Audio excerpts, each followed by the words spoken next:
Welcome everybody to a very cool spot along the Moray coast. We have lots of caves and sea arches and sea stacks and just the coolest rocks to explore. I'm going to be using a little bit of everything today. I want to do a graphite drawing. I want to do a ink and splashy. I have gouache today, but I'll be using it diluted like watercolor. And then I'm going to do a study of something that's a bit further away that's attracting my eye. So there's a lot to do, and it's very cold and very windy, so we're gonna find a spot maybe down here and tuck ourselves into some rocks and just get started, see how far we can get before we're frozen.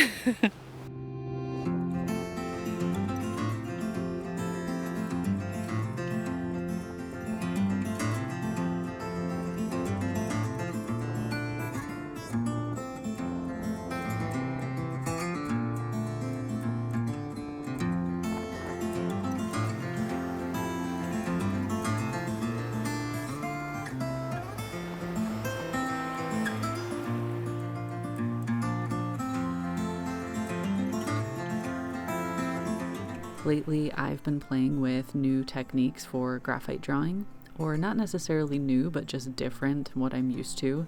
That being using softer graphite and smudging it with a sponge and then using an eraser for the highlights and a couple other things, and I've definitely felt an improvement in my accuracy and also just realism in general using this technique. And it's also a great way to get a quicker, realistic drawing when I'm outside and I'm very cold and I don't want to sit there for over an hour hatching like I used to. These are a couple of the drawings I've done recently to demonstrate how different it is from my older style. And I'll kind of keep playing with that and report back in the future. I've also really been enjoying using my dip pen with ink again. It's been so long and it does take a little bit more effort. I have to hold the ink bottle in my left hand and just really hope that I don't drop it or spill it. So far so good, but otherwise it's just a fun excuse to play with expressive lines, and then occasionally I will splash some paint over it just for fun.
These two activities have been a really fun way to warm up when I'm outside, especially when I'm a bit overwhelmed like I was on this day because it was so cold and windy, and I was already thinking I'll never be able to create anything in these conditions. I was getting in my head about it.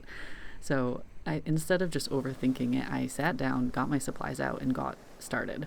And by the time I was done with my second sketch, the inky splashy sketch, I was excited to paint this scene that I had been eyeing in the distance. These big cliffs and the sea stack rising out of the crashing waves. I wanted to practice capturing a little more of a somber mood in the painting, still colorful but not over the top. I also wanted to practice painting specific colors I was seeing, like the grays and greens on the rocks and hints of ochre and orange here and there. I find it a little tricky to capture rocks like this that are very multicolored without going over the top and making it confusing. So one of my strategies is to start with an undertone that I see somewhere in the rocks, like an orange, an ochre, kind of that rusty orangey color. And sometimes I'll use more of a fun color like hot pink. But then when I'm using the gouache a little bit diluted, it overlaps onto this color and a little bit of that undercolor will mix and peek through here and there. I think it kind of helps maintain that warm feeling in the rock, even though I'm using a lot of grays. The other tricky thing was that the sun was constantly dipping behind clouds, so I would suddenly get intense shadows and then all of a sudden they would vanish and it would just be gray for as far as you can see. So I had to find a balance where I could have a bit of shadow here and there, but not make it look like it was a bright sunny day. One of the things I love about using my dried gouache palette and diluting the gouache for the first couple of layers is that I can really play with glazing. So that means you're using diluted paint over top of other paint and the colors play off of each other. It's a really fun strategy with watercolor, and even oil painters do it. And you can do it with gouache if you use very, very thin layers and you wait for each layer to dry. So what I do is start with a couple very thin layers, glaze on top of each other, layer it up very gently, and then occasionally as I get towards the end, the final pieces, the finishing touches, I will use some opacity, but not always. It kind of just depends on what the scene needs. But again, that is just the beauty of using gouache because it is so versatile. You can use it both ways. I just want to give a quick shout out to Wolfie who helped film this day. I don't think I would have shared a video at all of this experience if it wasn't for him because it was, like I said, very cold and windy and overwhelming and I just was getting straight to work. So thank you to Wolfie. The other day I was out with my plein air painting group and it was a bright sunny day and I was painting some cliffs again. And by the way, it's rock month over on my Patreon. That's our theme this month and it has been so fun. I love painting and drawing rocks. So yeah, that's why I'm doing it a lot in my videos and on what I'm sharing lately. So anyway, I was out on the coast painting these expressive waves crashing on the cliffs, just feeling really loose and fun with it. And it got me thinking like how much I lean into the colors, especially in the water.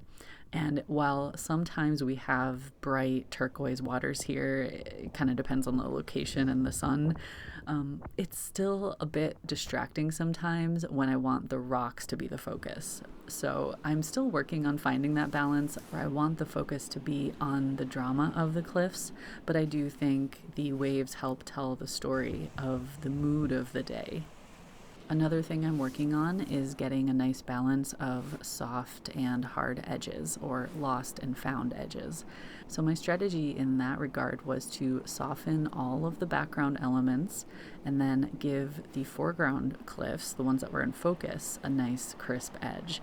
And then within those cliffs, I would have lots of softness. So I had to use the paint when it was still wet. And actually, it took forever for the paper to dry. I'm kind of cutting that out in this video a little bit. I had to wait a while between some of the layers, and Wolfie was not too pleased because it was so cold. I did kind of rush it at the end when I got into the waves because I was using so much water that it just wasn't drying. So it's like, okay, we just have to accept it and kind of move on. But I've really been enjoying playing with the soft lost edges within the rocks to emphasize the variety of colors and shapes that I see. It is a little challenging not to go overboard with the details within the rocks. I think sometimes less is more. I want to give just enough information so you kind of get what's going on, but then let a lot of that remain a bit more abstract so that the viewer can kind of fill in the blanks. If you are like me and love painting and drawing rocks, I did just post a big lesson over on Patreon all about starting with the very basics, super simple shapes, and then working your way up to more realistic structures. And by the time this video goes live, there'll also be a paint along where we do a rocky, snowy outcrop scene. So I'll put a link in the description to that tutorial if you're interested. Eventually, I decided I needed to step back from my painting, let it dry a little bit, and also get a fresh perspective. I find that sitting with my painting, whether it's a sketchbook or a loose sheet of paper, on my lap, it's a bit too close after a while. I kind of become blind to what the painting needs. So stepping away, looking at other things for a while, and then looking back at the painting is so incredibly helpful. And it's one of the simplest things we can do. So I just set it up against some rocks and I was able to back up, look at it, keep painting, kind of make little adjustments here and there. I also like to use it as an opportunity to hold my brush a little bit looser and use more abstract marks.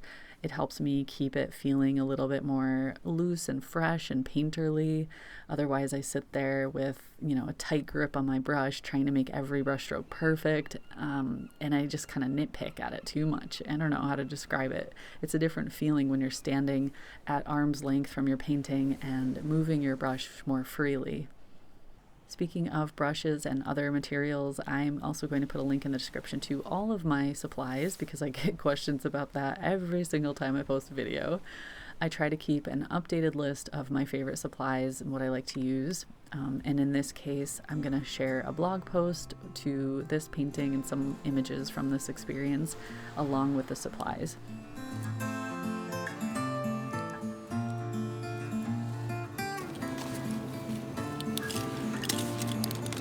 Okay, so I got through one painting and a couple sketches, but I'm cold, Wolfie's cold, it's not getting any warmer or sunnier, so we're gonna head out. I might finish this at home, like little splashes or finishing touches here and there, but otherwise I'm just happy with it. I really wanted to study the colors I saw on the rocks and some movement in the water. That was fun. And I might also do another version at home when I have more time and I'm not as cold. What do you think? We should go get coffee and French toast? Okay, we're gonna go. Thanks for hanging out with me and I hope you enjoyed it and I'll see you again soon. Take care.